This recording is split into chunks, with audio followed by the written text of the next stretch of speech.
complete coverage of the Utah Hockey Club. This is Cole Bagley of KSLSports.com on 97.5, the KSL Sports Zone. His appearance on the show is brought to you by Hercules First Federal Credit Union, growing stronger together. Hello, Cole. Hey, guys. How you doing? Doing well. Your marathon is quickly coming to an end. Last home game last night for the Utah Hockey Club. They fall, unfortunately, in the shootout. But what has been a good showing this year, I think, was still pretty encapsulated with the tough loss last night. What did you make of how they've closed this season, even once they were eliminated from the playoffs? Yeah. I think this team has done a good job of, staying dedicated to being competitive, playing competitive, and for a lot of the guys, they see a lot of value in closing out the season strong to lead into next year. This is a team that is really working towards continued progress. I had a conversation yesterday with Logan Cooley where he said, look, we've done a lot of good things over the last couple of years to get to a point where we're playing meaningful hockey, but moving forward, it's playoffs or bust from this point. And so, they've done a good job, playing competitive hockey, playing, to the best of their abilities. Last night was unfortunate. They had a strong start. They're up 2-0. And, unfortunately they did let Nashville back into it, but they still managed the point. And I think they put on a good performance overall for the fans. And it was a fun night, as they celebrated, the first season in Utah Hockey Club history. Curious to your initial reaction to the new facility that they're opening up down there at Southtown, and if a nice facility like that will have an impact in attracting players. Yeah, it's beautiful. It's a top-tier NHL practice facility. I spoke with quite a few guys on the team, Clayton Keller, Kevin Stenlund, a handful of other guys who have all said, hey, this is a top 5, top 3 facility in the NHL. And so, it certainly is going to have an impact on, bringing in free agents, because that's where they spend most of their time. The team honors that the Utah Hockey Club handed out yesterday after the game, is that something every team does, or is this something novel to the Utah Hockey Club?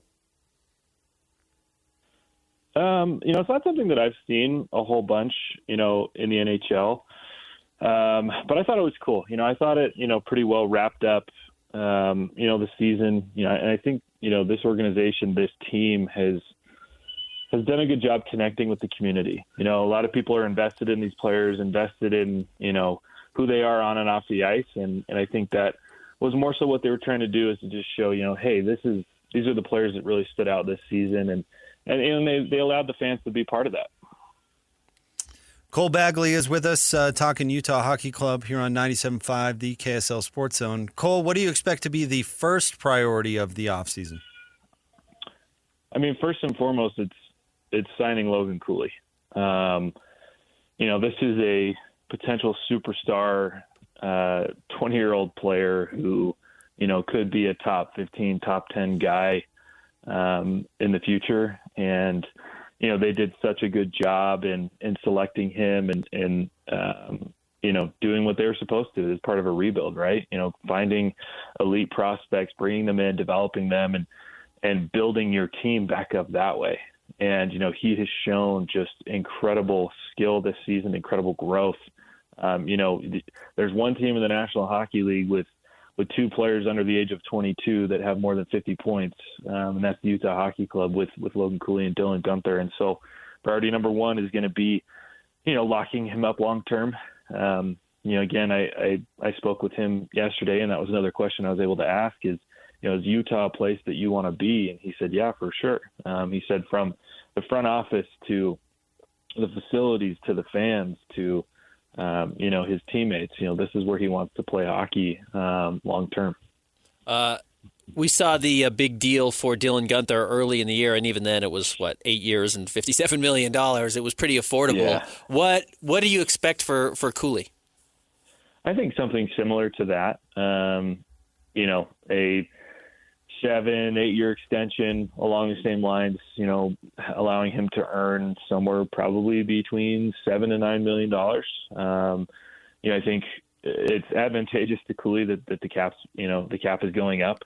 And Dylan is a phenomenal player. Absolutely. He's going to be a very important player for the Utah Hockey Club with his scoring abilities, how dangerous he is in the offensive zone. But I think Cooley, in my opinion, is the better overall player. He's a very, his complete 200-foot game is,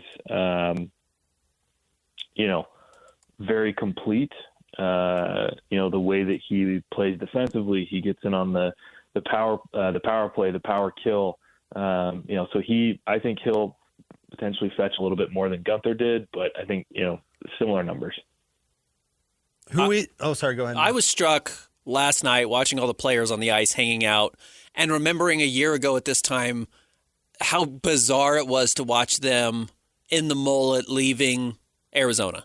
And kind of the feeling of that, and I know everybody was shocked, and I know the players were pretty stunned and trying to be, supportive of the fan base that was still there. To see the fans that were hanging around last night, handing out the awards, and to have Ryan Smith saying, like, hey, this is just starting. Like, this was almost a trial run this first year compared to where they were last year. That's not Ryan Smith's words. Those are my words. But that's what it felt like. It felt like now, this is the team that's established here. They're running. I've got to imagine that's going to be a totally different feeling for the players and the franchise, having certainty going into a second year and this not being the first time they're doing this in Salt Lake. Yeah, I mean, this is, last night I was, just kind of sitting there and sitting back and just kind of taking in, like, this incredible product that, the Utah Hockey Club, put forth this season in their first year. And not just what they're able to do on the ice, but just like the intimacy between, the organization and the fans. To me, I grew up here and I was growing up a Jazz fan. I went to University of Utah. My family, big BYU fans. Like, there's special relationships with those organizations. But to me, this NHL thing, this Utah Hockey Club, it's different. It feels very close. Like the fans, and the team are almost one and the same. And I think it's really special. I was able to talk to a lot of fans last night, and so many of them are new hockey fans. But a couple of them said, look, I was never a fan of hockey until now, but I can't imagine loving a sport more than this one, or loving a team more than this one. These are people that do love the Jazz and the Utes and the Cougars, but what they've built here in just a single season is phenomenal. And the players know that, they feel that.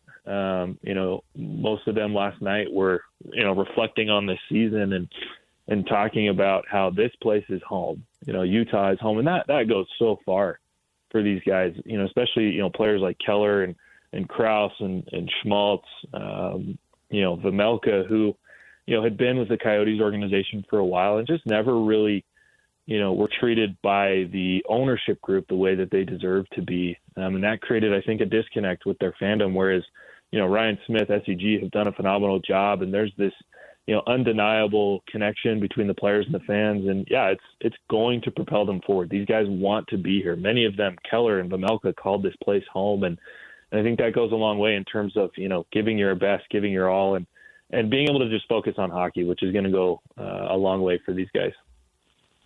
Who do we like coming out of the West in the playoffs? Well, that's a good question. The West is just absolutely stacked, which is part of the reason that, the Utah Hockey Club was not able to make the playoffs. If they were in the East, they'd still be in the conversation. But, what Winnipeg has done this year is unbelievable. Best team in the National Hockey League, won 70% of their games. Their goal differential is a league best plus 87, and obviously the best goaltender in the world.